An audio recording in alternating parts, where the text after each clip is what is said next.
Up ahead on Citrus TV's Year in Review, SU football makes its second Pinstripe Bowl in 3 years and throttles West Virginia in the Yankee Stadium snow. A pretty good way to send out the seniors and head coach Doug Marrone. Men's hoops makes its first Final Four in a decade. Michael Carter-Williams emerges from the depths of the bench to lead the Orange to Atlanta. And men's lacrosse struggles in the cage and at the X as Syracuse continues its quest for national title number 12. We've got just under a half hour to talk about 13 sports. Let's get going. This is Citrus TV's Year in Review. It's like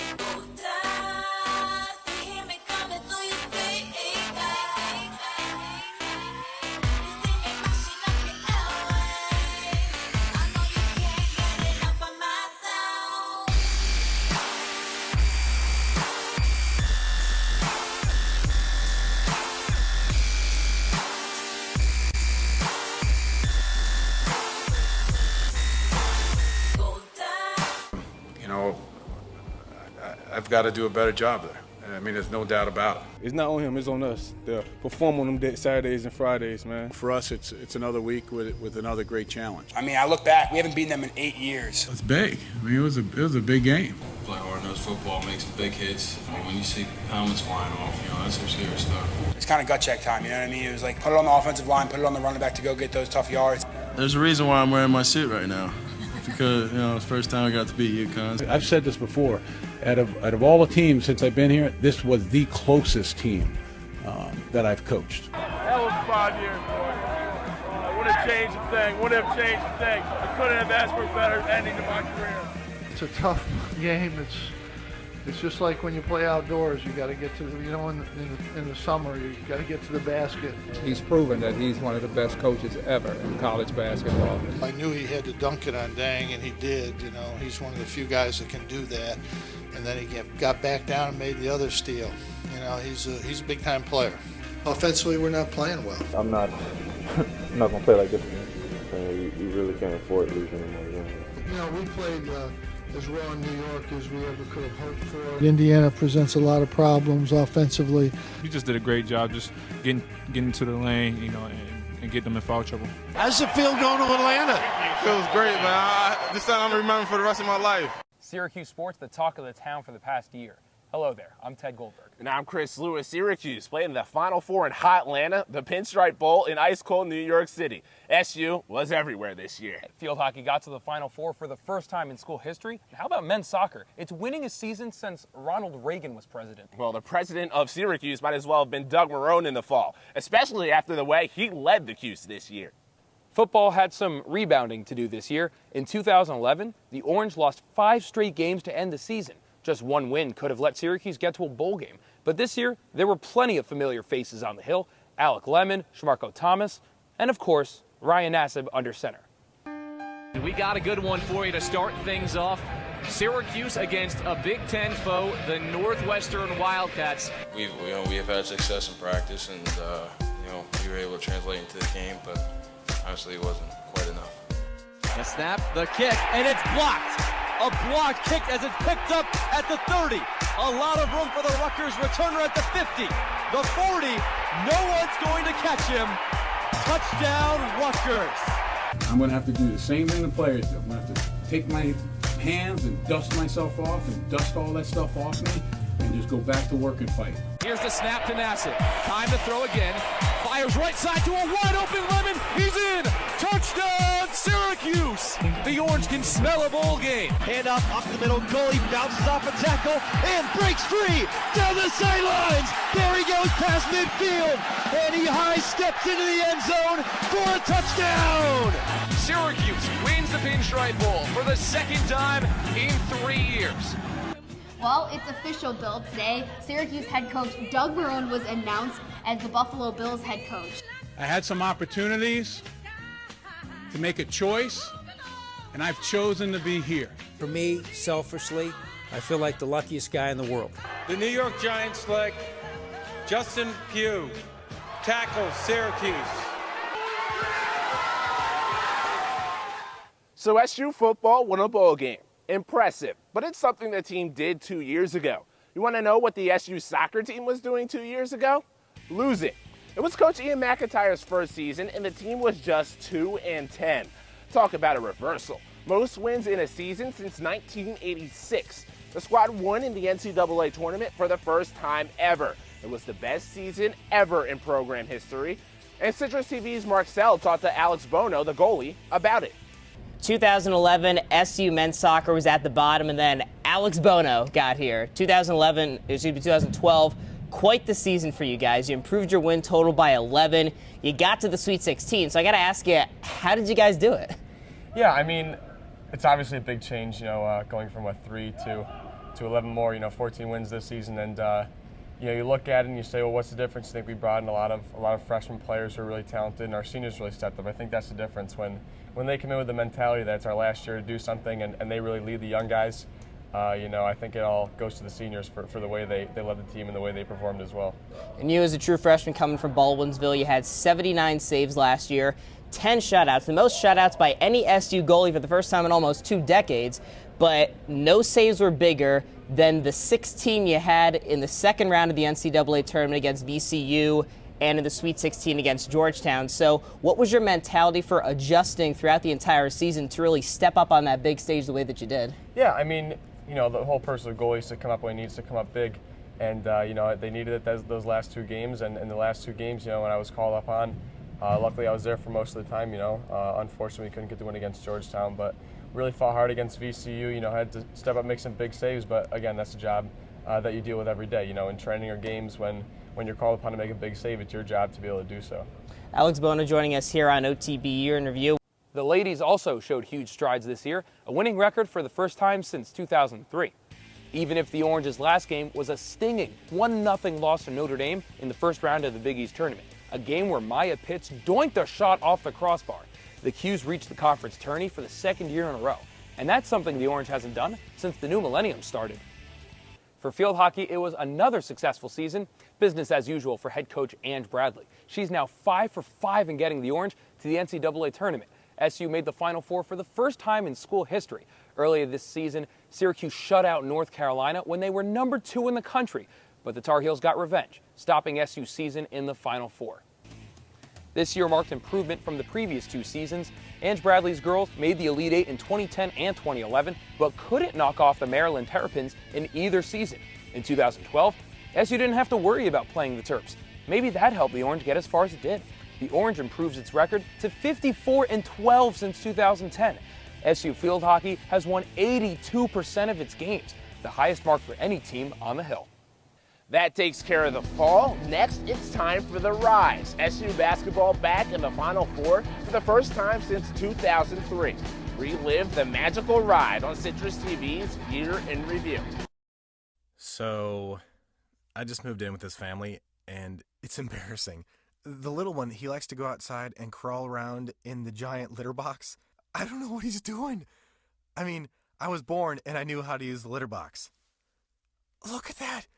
That's disgusting. Oh, poop already. You're making me nervous. Oh, okay, I can't look at this anymore. I really hope he grows out of this, for his sake.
Fab Mello and Dion Waiters gone from last year's Elite 8 team. And throw-out starters Scoop Jardine and Chris Joseph, they're also trying to get to the NBA. It looks like could have been a rebuilding year for SU basketball. Ted, don't you know SU basketball never stops? Oh, wait, Nike trademarked that saying already? All right, Phil Knight, I'll get my checkbook out later. Making it rain, Chris, just like James Sutherland from NBA range this season. Well, maybe I'll just try my luck at dropping dimes, like Michael Carter-Williams. I think what we're trying to say is SU basketball was money this year. This year's Syracuse basketball campaign started in an unusual spot, on a boat.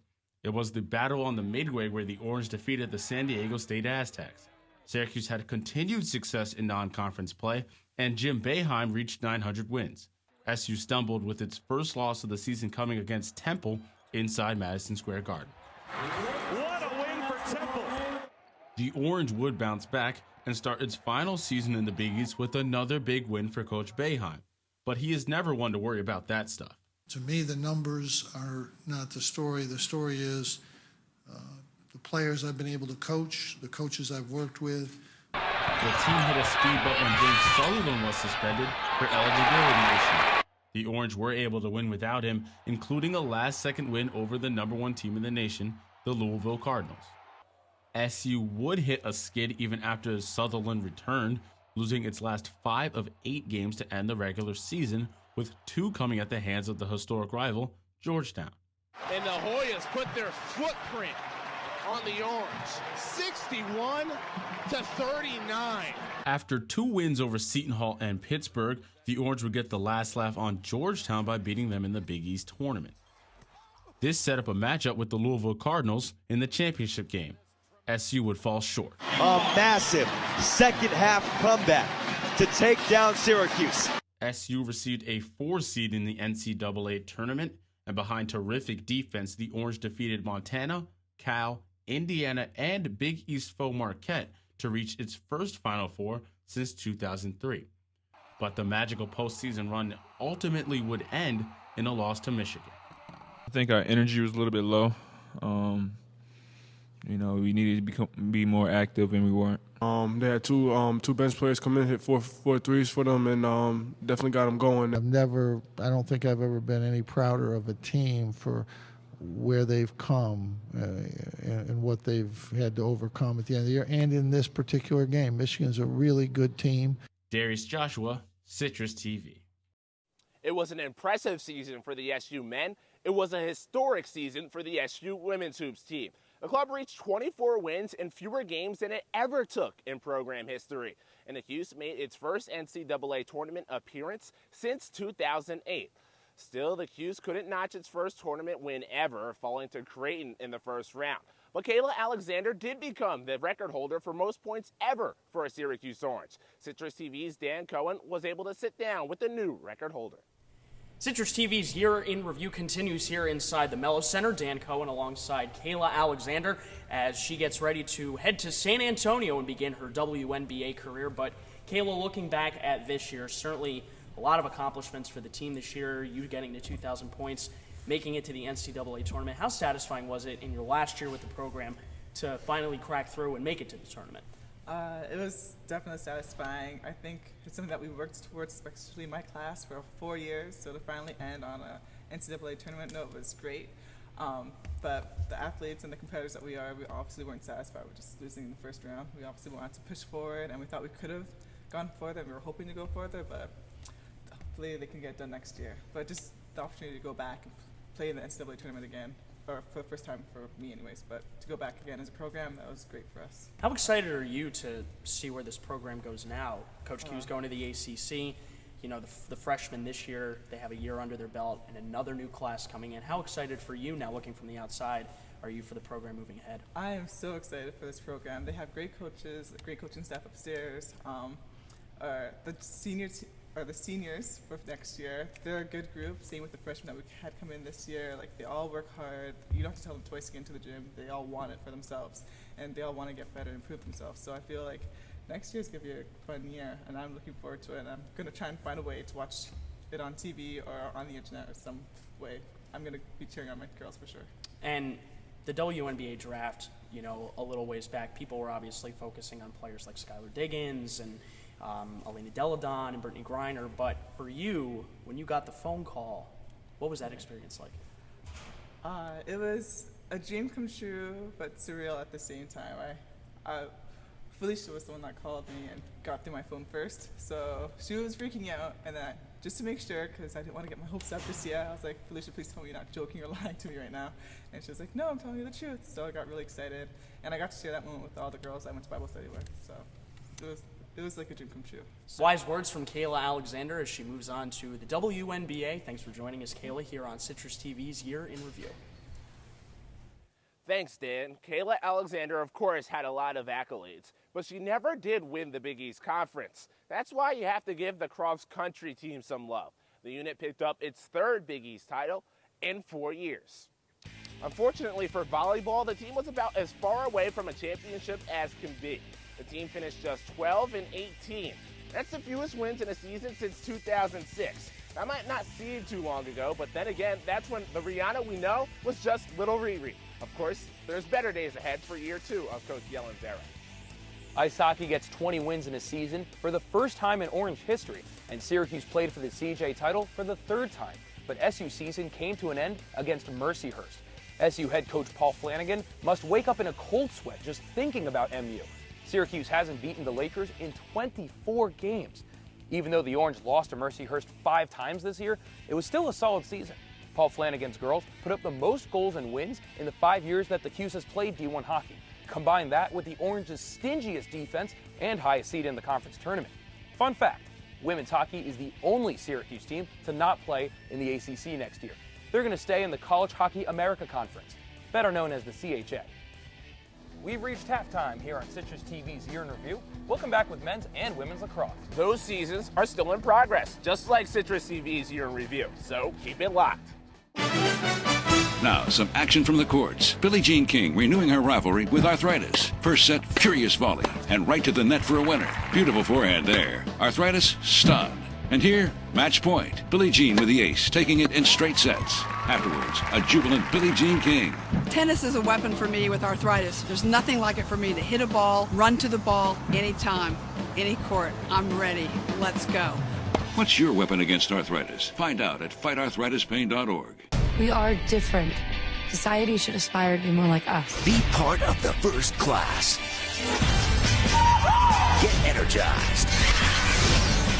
Get outside. Hold on, guys. It's gonna get bumpy. And get moving. Experience the power of physical activity.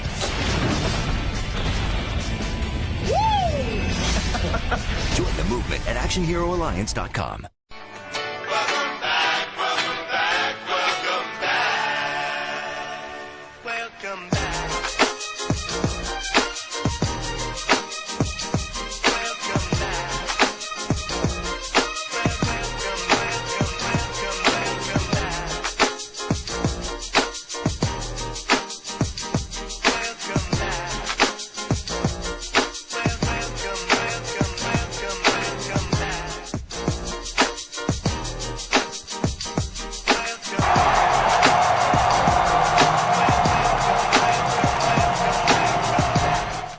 Reclaiming excellence. That's the goal for Syracuse lacrosse. It might seem greedy, but that's what happens when a senior class hasn't won a title. And nothing wrong with greed, Chris. Like Michael Douglas said in Wall Street, greed is good.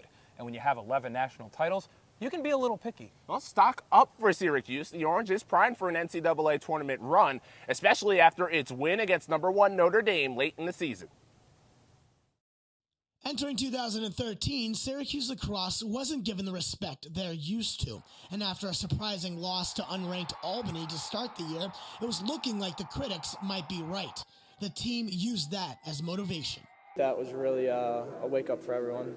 You know, after that, I feel like we really kind of sat down as a team and talked to each other and, like, are we going to make this a season that is Syracuse-like? So. The Orange started rolling. 5 wins in a row, 2 against top 10 teams in the nation. But then they were stopped dead in their tracks by a shocking loss to Villanova. Villanova Fogo comes up with it. Pass near side, Moretti. He scores on Blammo.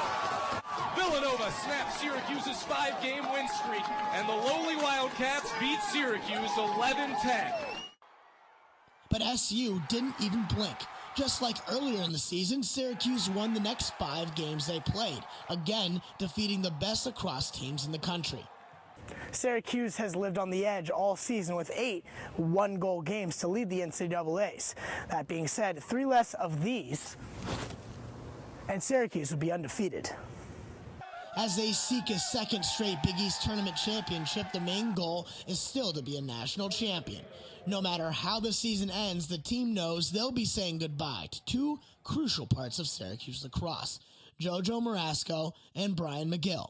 It's been an incredible time. I have no regrets. You know, looking back on it, I made the best decision of my life to come here, and, you know, I'm just grateful for all the people I've met. Chris Luther, Citrus TV.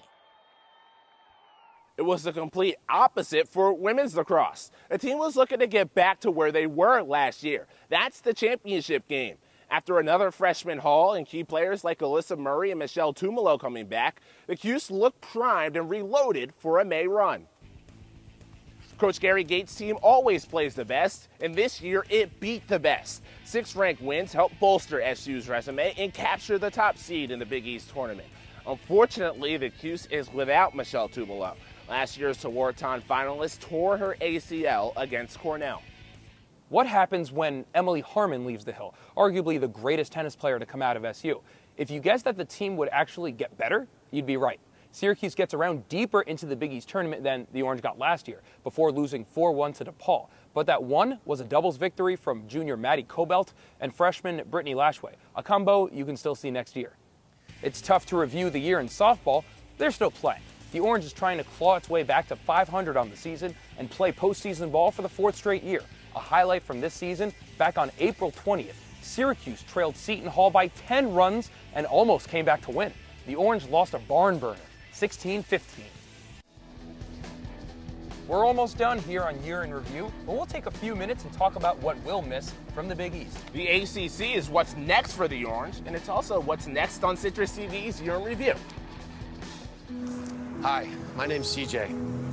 A few years ago, my father became seriously ill. I did what I could do before he passed, but it took its toll. I lost my job, my house.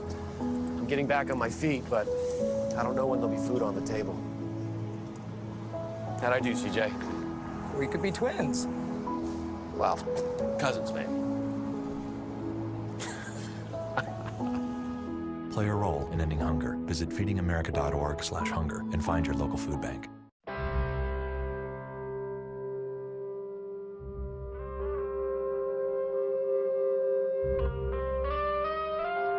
$7,000 high school students drop out every school day.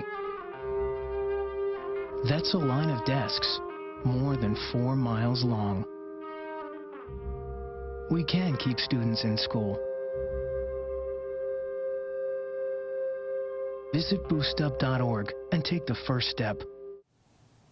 The Big East, as we know it, will be dead in less than 2 months. But from what we've learned this season, many of the longtime members were surprised the conference has lasted this long. And who better to talk about the Big East than one of its most successful coaches? And what was coming was inevitable. Nobody should ask how the Big East was broken up. People should ask, how did it stay together?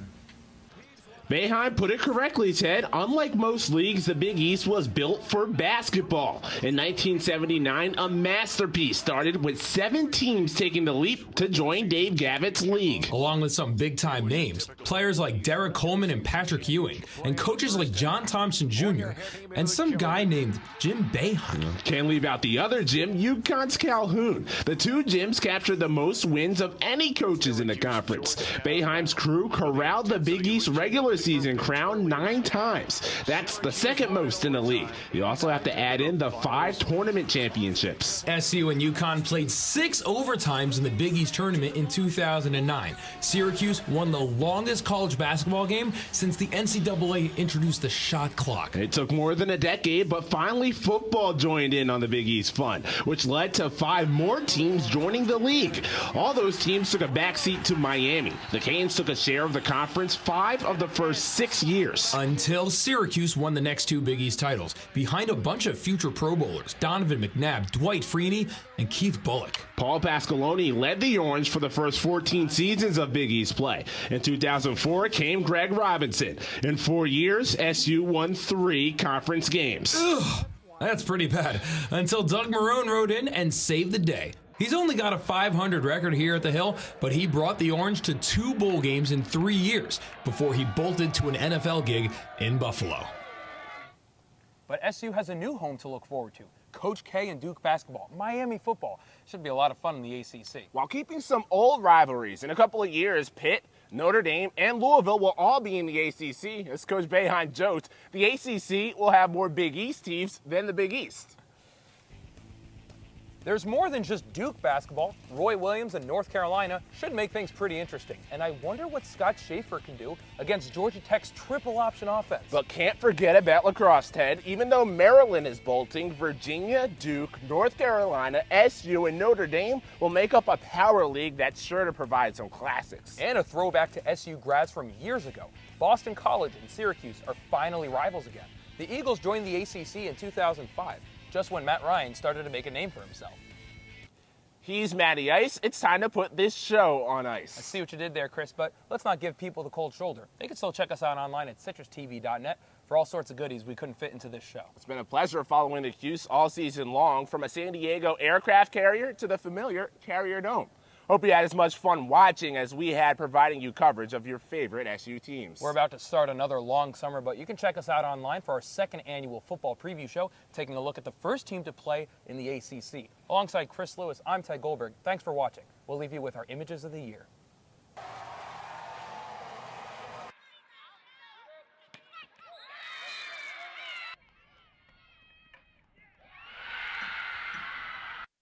Big boot from Kalisto, far down and in! Nassib lobs it to the end zone for Sales, caught, touchdown! Route to Lemon in the far side of the end zone, and it's a touchdown for the Orange! Syracuse leads 30-27. The Orange can smell a bowl game. Syracuse wins it! Lars Muller.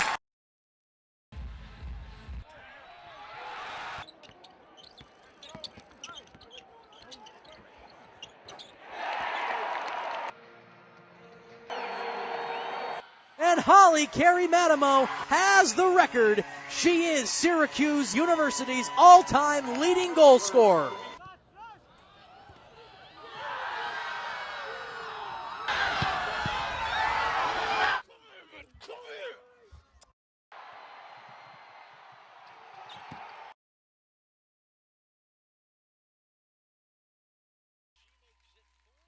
Rice, he winds up, shoots and scores! JoJo gets a stick in his cross, goes high and scores. McGill, feet in front, Maltz, low shot, bounces home!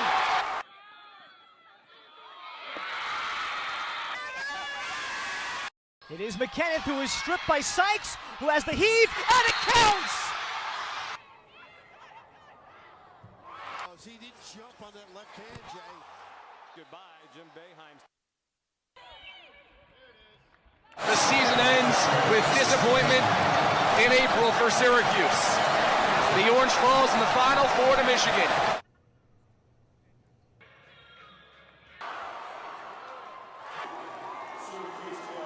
Rory Kingsbury's college career comes to an end due to concussion problems.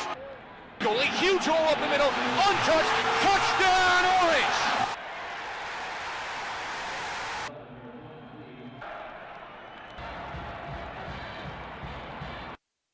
Syracuse wins the Pinstripe Bowl for the 2nd time in 3 years. 35 attempts, and they got his analyst. He did a little jumper, Sutherland. Defensive rebound, nice little underwire. Oh, what a reaction to the basket right now. Syracuse beats Marquette 55-39 to go to its 5th Final Four in school history.